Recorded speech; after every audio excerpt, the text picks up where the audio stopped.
Silly Point.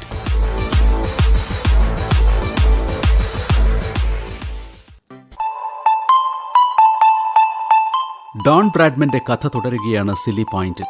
Bradman ജീവനോടെ ഇരുന്നാൽ ഇംഗ്ലണ്ടിൽ ഏത് ബൗളർ ഉണ്ടായാലും ഓസ്ട്രേലിയയെ തോൽപ്പിക്കാൻ കഴിയില്ല. ഇങ്ങനെ തോന്നിയത് ഇംഗ്ലണ്ടിന്റെ ക്യാപ്റ്റൻ ഡഗ്ലസ് ജാർഡെയിന് തന്നെ. അദ്ദേഹവും ഇംഗ്ലണ്ടിലെ മറ്റ് സഹകളിക്കാരിൽ ചിലരും ചേർന്ന് ഒരു പരിപാടിയിട്ടു.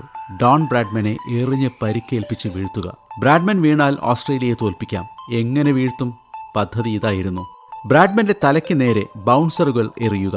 തലയ്ക്ക് നേരെ എന്ന് വെച്ചാൽ തലയുടെ ഇടതുവശത്ത് തട്ടത്തക്ക വിധം, അതല്ലെങ്കിൽ ബ്രാഡ്മാന്റെ ഇടത്തെ തോളിലോ കഴുത്തിലോ തട്ടത്തക്ക വിധം. തീ പാറുന്ന ബൗൺസറുകൾ. അക്കാലത്ത് ബാറ്റ്സ്മാൻമാർ ഹെൽമെറ്റ് ഇടാതെ കളിക്കാറാണ് ഉള്ളത്. സ്വാഭാവികമായും പന്ത് തലയിൽ തട്ടിയാൽ മരണം വരെ സംഭവിക്കാം. മാത്രമല്ല, ഈ പുതിയ കാലത്ത് ഒരു ഓവറിൽ 1-2 ബൗൺസറുകളെ അനുവദിക്കൂ. അക്കാലത്ത് അങ്ങനെയൊരു നിയമം ഉണ്ടായിരുന്നില്ല. ഒരു ഓവറിലെ 6 പന്തുകളും ബൗൺസറായി എറിയാം. ഡഗ്ലസ് ജാർഡെയിന്റെ പദ്ധതി അനുസരിച്ച് ബൗളർമാർ എറിയേണ്ടത് ബ്രാഡ്മാന്റെ തലയുടെ ഇടതുഭാഗത്തെ ലക്ഷ്യം വെച്ചുകൊണ്ട്. സ്വാഭാവികമായും ബാറ്റ്സ്മാൻ ആയ ബ്രാഡ്മാൻ ബാറ്റ് ഉയർത്തി ആ പന്ത് പ്രതിരോധിക്കും. അങ്ങനെ ബാറ്റ് ഉയർത്തി പ്രതിരോധിക്കുന്ന പന്തുകൾ ക്യാച്ച് ചെയ്യാനായി വിക്കറ്റ് കീപ്പറും ബൗളറും ഒഴികെയുള്ള 9 ഫീൽഡർമാരെയും ബാറ്റ്സ്മാന്റെ ഇടതുഭാഗത്ത് നിർത്തും. ഇടതുഭാഗത്ത് എന്ന് വെച്ചാൽ ലെഗ് സൈഡിൽ.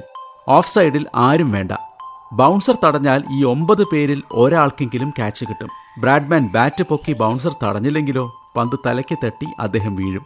ഇതായിരുന്നു അവരുടെ ഗൂഢനീക്കം. ഇങ്ങനെ എല്ലാ ഫീൽഡർമാരെയും ലെഗ് സൈഡിൽ നിർത്തുന്ന രീതിയെ ലെഗ് തിയറി എന്നാണ് ക്രിക്കറ്റ് ലോകം വിളിച്ചത്. 1932-33 ഇംഗ്ലണ്ട് ഓസ്ട്രേലിയ പര്യടനം ആരംഭിച്ചു. 1ാം ടെസ്റ്റ് സിഡ്നിയിൽ. പക്ഷേ അതിൽ ബ്രാഡ്മാൻ കളിച്ചതേയില്ല. ഇംഗ്ലീഷ് ബൗളർമാരിൽ ലാർവുഡിന്റെ നേതൃത്വത്തിൽ 1-2 പേർ ഇംഗ്ലണ്ടിന്റെ ബോഡി ലൈൻ ആക്രമണം തുടങ്ങി. ലാർവുഡ് ആ ടെസ്റ്റിലെ 20 വിക്കറ്റുകളിൽ 10 എണ്ണവും വീഴ്ത്തി. ഈ ക്രൂരമായ കളിയെ വിമർശിക്കാൻ ഇംഗ്ലണ്ട് ടീമിൽ തന്നെ ചിലരുണ്ടായിരുന്നു. അതിലൊരാൾ ഗാബി ആലൻ ആയിരുന്നു. ഫീൽഡർമാരെ മുഴുവൻ ലെഗ് സൈഡിൽ നിർത്തി പന്തെറിയാൻ തന്നെ കിട്ടില്ല എന്ന് അദ്ദേഹം സ്വന്തം ക്യാപ്റ്റൻ ജാർഡെയിനോട് പറഞ്ഞു. ഇംഗ്ലണ്ട് ടീമിൽ ഇത്തവണയും ഒരു ഇന്ത്യക്കാരനുണ്ടായിരുന്നു, നവാബ് ഇഫ്തിഖാർ പട്ടൗഡി. ടൈഗർ പട്ടൗഡി എന്ന ബാറ്റ്സ്മാന്റെ അച്ഛൻ. അദ്ദേഹം മികച്ച ബാറ്റ്സ്മാൻ ആയിരുന്നു. അദ്ദേഹം ഇംഗ്ലണ്ടിനു വേണ്ടി ഈ പരമ്പരയിൽ സെഞ്ചുറി അടിക്കുകയും ചെയ്തു. അദ്ദേഹവും പറഞ്ഞു ജാർഡെയിനോട്, ഇത് ക്രിക്കറ്റല്ല എന്ന്. ജാർഡെയിൻ പട്ടൗഡിയെ പരിഹസിച്ചു. ഓ, മഹാരാജാവിന് ഇത്തിരി ധർമ്മബോധം കൂടുതലുള്ള ടൈപ്പാണെന്ന് തോന്നുന്നുണ്ടല്ലോ. ഇത് പറയലും അടുത്ത ടെസ്റ്റിൽ നിന്ന് അദ്ദേഹത്തെ ടീമിൽ നിന്ന് പുറത്താക്കലും കഴിഞ്ഞു. തന്റെ വാക്കിനെതിരെ ആര് സംസാരിച്ചാലും ടീമിൽ നിന്ന് പുറത്താക്കുന്ന ക്യാപ്റ്റനായിരുന്നു ജാർഡെയിൻ.